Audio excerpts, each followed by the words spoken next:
Mindanao. Sa Davao del Sur, sugatan ng isang pulis habang nagsasagawa ng checkpoint operation matapos banggain ng nakamotorsiklong lalaki. Pasado alas 10 ng gabi nitong Huwebes. Ayon sa ulat ng Sulup Municipal Police Station, paparahin na sana ng pulis na si Patrolman Francis Basida ang nasabing lalaki. Pero imbis na tumigil ay dumiretso ito at binangga sa kanya. Nabatid na lasing ang suspect ng masangkot sa insidente at nakatakda na itong sampahan ng patong-patong na kaso.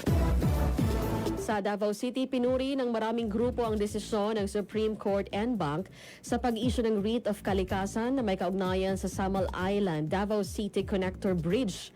Sa pahayag ng Ateneo Public Interest and Legal Advocacy o APILA, Green Juries Interfacing Development Interventions for Sustainability at Ecotoneo, matibay anilang senyales ang pagpapalabas ng korte ng writ na walang mas mataas pa sa batas, lalo na kung ito'y may kinalaman sa kalikasan at buhay ng komunidad.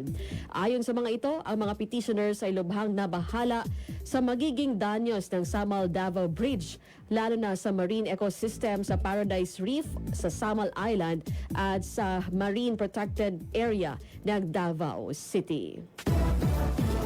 Sa Caraga Region, walang mararanasang tagtuyot sa buong rehiyon.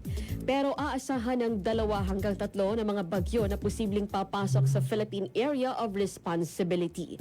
Ito ang sinabi ng Philippine Atmospheric Geophysical and Astronomical Services Administrative o Pag-asa Butuan Chief Meteorological Officer, Engineer Lance Gallanida. Habang nasa above normal naman ang pag-ulan, ang mararanasan sa Caraga. Sa Zamboanga Peninsula, natapos na ng DPWH Regional Office 9 ang konstruksyon ng Inter-Provincial Road sa hilagang bahagi ng Zamboanga Peninsula. Ang naturang kalsada ay nagdudugtong sa 3 mga munisipyo ng rehiyon na kinabibilangan ng Sergio Osmeña sa Zamboanga del Norte, Josefina sa Zamboanga del Sur at Don Victoriano sa Misamis Occidental. Ayon pa sa DPWH, ang proyekto ay magbibigay ng ligtas at maaliwalas na biyahe sa mga residente ng 3 mga probinsya na maghahatid ng kanilang mga kalakal at produkto sa merkado. Tingog Mindanao.